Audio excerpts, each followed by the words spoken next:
if I'm, let's say 5 years out from selling my business, what should I be focusing on? I mean, in your experience of auditing, so countless different practices, the ones who have really increased their value, what were they doing? Were they, focusing on events? Were they focusing on existing patients? Did they, buy new equipment? Were they spending money on marketing? What are some effective strategies that you've seen used to really ramp up the value of a practice, a few years before they plan to sell? Well, there's a couple of key leading indicators of the top 20% of the dental practices. And when we're appraising, we look back 3 to 5 years, and sometimes we see some phenomenal growth. We see some great revenue trajectories, higher and higher profitability. And we ask the doctor, well, what did you do to accomplish this? You're doing better than the rest from what we can see. One of the things that many of these dentists have done is invested in themselves, continuing education for procedures that they are not comfortable performing today. They took the course, they invested in proper, serious training for endodontic treatments, Invisalign installation, doing orthodontics, traditional orthodontics as well still works. So most of the people that we see very significant revenue growth in recent history have invested in themselves first. So the doctor is improving his or her skill set, and they're taking proper courses from some of the most respected training institutions, and they're able to perform more procedures, and there goes the revenue. The second thing that we see is when revenue is growing, it probably means you're not just performing more treatments on patients, but you're receiving more patients. That new patient count is definitely growing, and it's steady and it's consistent. And it's not just a couple of good months with some extra patients. It's a very solid, steady line. And 80% of those patients, those new patients, are probably coming from the existing patients. And what these practices, not just the doctor, but the entire team in that practice is doing is giving those patients an exceptional experience. The dental experience needs to be viewed like going to Tiffany's or Mercedes-Benz or to stay at the Ritz Hotel. We have to think that way as business owners, so that when that patient is appointed, when they're received, when they're treated, when they're released from the practice, and when they're reminded of the next appointment, it's a smooth, beautiful, elegant process. And some dental offices are just too busy to stop and give some customer service. They have high volume, the phone's ringing off the hook at the reception desk, the doctor's got an emergency that came in and messed up the schedule for the day. Dental offices can be stressful environments, let's admit to that, we all know. And with all of the donning and doffing of gowns and the current protocols because of sterilization and COVID, it adds a whole extra layer of responsibility that you're not spending time with staff. Some very successful dentists have purposely taken 10, 15 minutes every hour or two a day just to stop. You don't always have to be in the operatory treating a patient. You can stop and call a patient. Hi, we did a procedure yesterday. How are you feeling? Is everything okay? I know most doctors do that and they try to do it, but you could always do better. I can do better to call and follow up with our existing clients to say, how'd we do today? Did you have any great experiences you want to share and maybe put a post on our Facebook page or give us a Google review? Did you have a bad experience that you want to share with me? As the owner responsible for everything that happens here, did we let you down? Did we disappoint you? Tell me, please. I want to improve my business. This is what great companies do.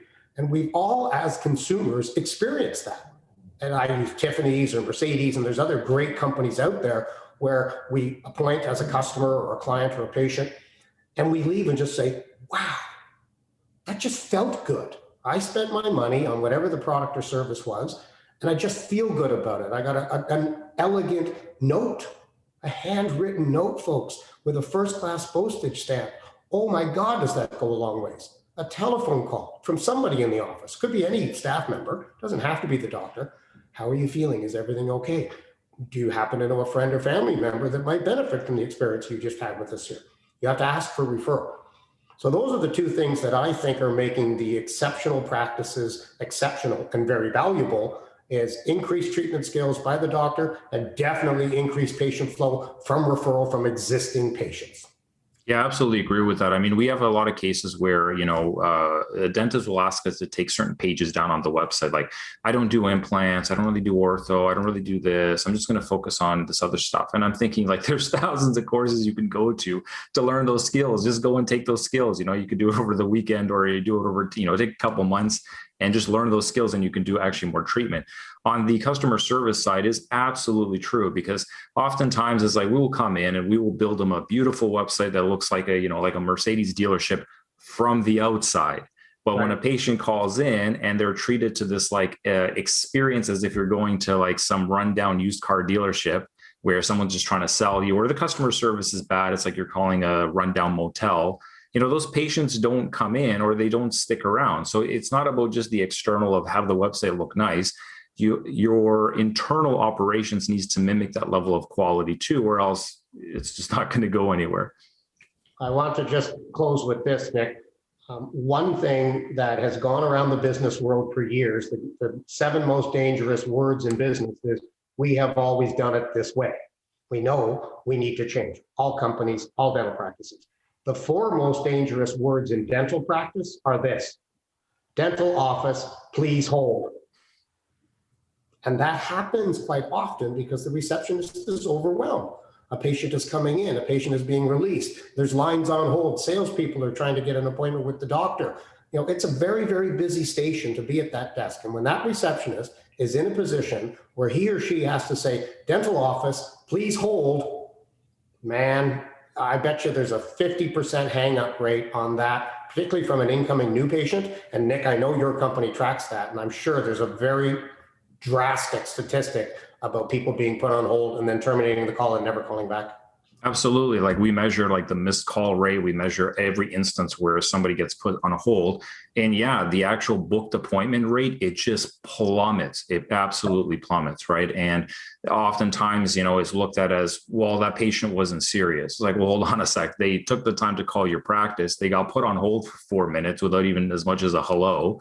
Why are you surprised that they went somewhere else? Could you just imagine where the dental office is having a busy day, the receptionist is busy, the doctor may be in his or her private office for a minute, and they hear and see the incoming call. Imagine just picking up the phone, doctor, and saying, dental office, Dr. Smith speaking. What's wrong with that? You don't have to hide behind your receptionist. An assistant can pick up a telephone, if they're not busy in the operatory.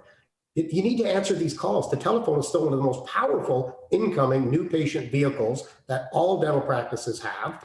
And putting people on hold and not answering your phone and letting it go to voicemail, it's just not cool anymore, folks. There's 20 other dental offices in the area close to you who are not as busy as you, and they're answering the phone.